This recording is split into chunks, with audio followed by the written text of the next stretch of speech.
The statistics show that the vast majority of children and adults with neurobehavioral disorders are males at a ratio of about 4 to 1.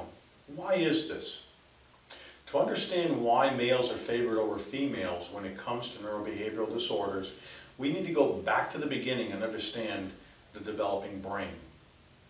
When two cells join together to start the process of forming life, they exchange their DNA and then begin to duplicate themselves.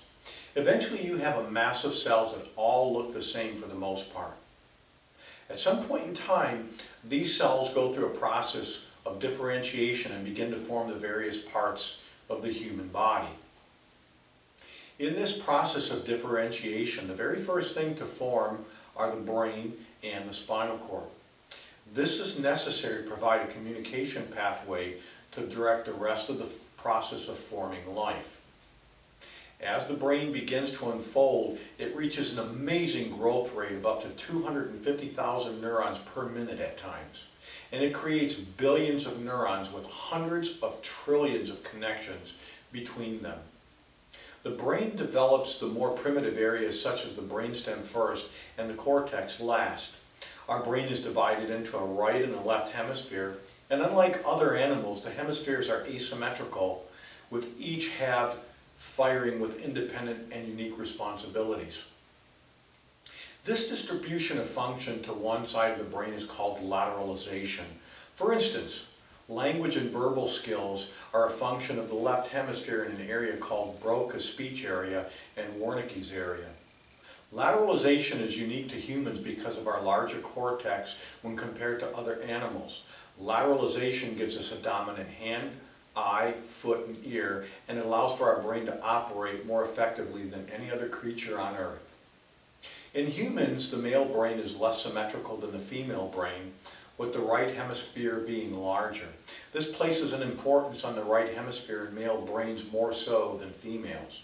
The right hemisphere of the brain is the first to develop in utero and therefore is more susceptible to any type of stress early in pregnancy or in infancy.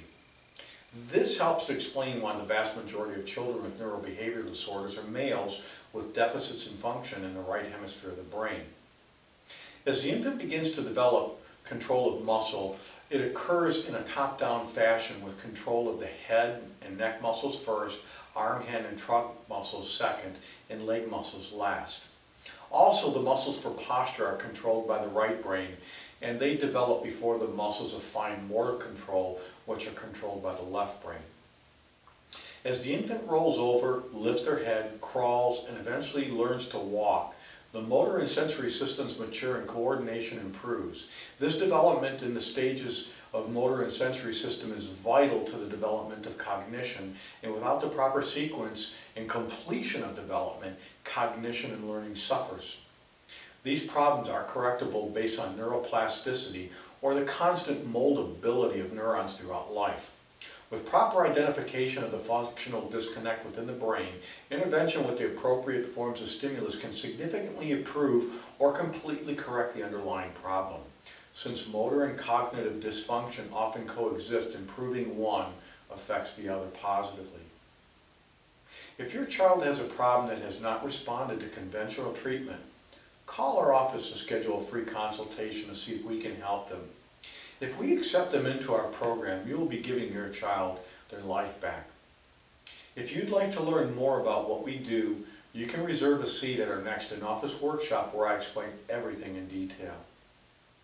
I'm Dr. Smilkovic. Thanks for stopping by.